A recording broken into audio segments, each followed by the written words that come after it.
Rahul, you touched a very, very thin point जहाँ पर ना a boy converts into a man, it transforms into a man. I want to know your story when Rahul turned from a boy to a man. वो age factor तो है नहीं कोई, कुछ क्या हुआ कि तुम्हें लगा कि यार you are a man now? यार ऑनेस्टली हर बंदे की लाइफ में ना कुछ इंसिडेंट्स होते हैं जो एकदम से आपको बोलते हैं कि यार अब ऑप्शन नहीं है to go back. I unfortunately lost my younger sister at a very young age. वो 23 साल की थी, मैं तब 26 का था, तब मैं बॉम्बे में था. तो यार वो ऐसा शॉक है, आप रिकवरी नहीं कर सकते वहाँ से. Your parents are like completely destroyed. You know when a parent loses their child, it's like one of the worst losses that anybody can imagine. अब वो दुख कभी पता नहीं था कैसा होता है, क्या होता है. सडनली ऐसी न्यूज़ आई और so I had to move back from Bombay to Gurgaon for a year. I came back, अरे चलो माँ बाप के साथ टाइम स्पेंड करते हैं, देखते हैं क्या होता है. इट्स ओके, मतलब करियर वरियर देखा जाएगा, यू नो. तो प्रायोरिटीज़ चेंज जाती हैं आपकी उस टाइम पे. My priority was just to stabilise my parents mental and emotional state at that point time. फिर जब लगा कि हाँ अब ये ठीक हो गए, थोड़ा सा बेटर हैं, थोड़ा सा कमिंग बैक टूवर्ड्स नॉर्मल सी. क्योंकि देखो भाई, समय ऐसी चीज़ है कभी किसी के लिए रुकता नहीं है, राइट. वो तो समय के साथ चीज़ें लोग बोलते हैं कि भूल जाते हो, कुछ नहीं होता. वो समय आज भी ऐसा ही खड़ा है जैसे था वहाँ पे. आप बस उसको एक तरह से एक्सेप्ट और एम्ब्रेस करना शुरू कर देते हो कि हाँ यार, now this is reality and this is how it is. तो पहला इंसिडेंट तो वो हुआ. फिर वहाँ से थोड़ी मेच्योरिटी आनी शुरू हुई, थोड़े डिसीजन मेकिंग की वहाँ से धीरे धीरे one step at a time change होने लगा. फिर उसके बाद जब मेरी शादी हो गई थी and when we were coming back from our honeymoon, तब कोविड आ गया, है ना. तो 2019 में मार्च 16 को लगा था, 2020 में मार्च 16 को लगा था. तब हम लोग 2 दिन पहले वापस ही आए थे और हांगकांग एयरपोर्ट पे थे. तब लोग मास्क पहन के घूम रहे थे, न्यूजीलैंड से वापस आ रहे थे हम लोग. तो हमने बोला यार ये इंडिया में आ गया तो खत्म हो जाएगा, मतलब वहाँ धारावी है हमारे यहाँ पे सेंट्रल दिल्ली में, और गुड़गांव में क्या हाल है, लोग जी नहीं सकते, मतलब खत्म हो जाएगा इंडिया अगर ये आ गया तो. यहाँ आए तो आते ही लॉकडाउन लग गया, बिकॉज यहाँ पे स्प्रेड बहुत तगड़ा हो रहा था.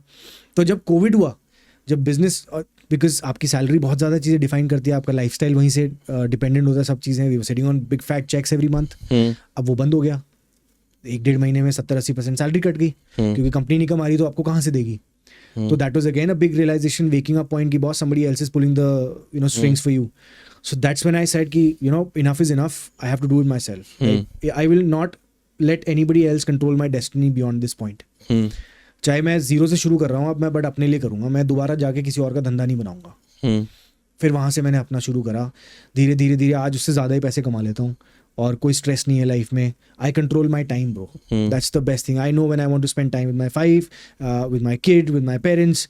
मेरे को कोई बोलने वाला नहीं है. आपके साथ पॉडकास्ट करने का मन करा तो हम आए, नहीं करा तो भाई नहीं आए, सिंपल सी बात है. ये चॉइस अगर आपके पास आ जाए लाइफ के अंदर, and if you have been able to achieve this, आप लाइफ में सेट हो. ऑब्जेक्टिव यही होना चाहिए, टू रीच टाइम फ्रीडम.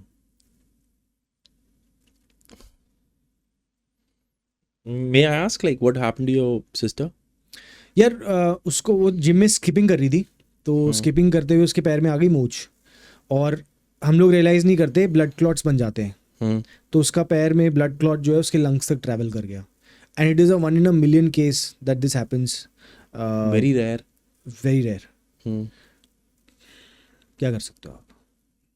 कुछ नहीं. There is no, you can keep asking the universe कि यार हमारे साथ ही ऐसा क्यों हुआ, मेरी बहन के साथ ही क्यों हुआ, 1 in a million है. But because you spend 23 years with that person, you are so close to that person that you miss the person. You every day is the same day that person disappears from your life. तो अब reason कुछ भी हो सकता है भाई. मुझे लगता है कि सबका टाइम लिमिटेड है. I don't know if I am gonna wake up tomorrow और not. Every morning that I wake up, these are small things that you do. I just high five myself कि भाई तू अभी भी जिंदा है, एक और दिन दिया है तेरे को भगवान ने, कुछ तूफानी करते हैं आज. Let's get back to the mission that we have. Hard times.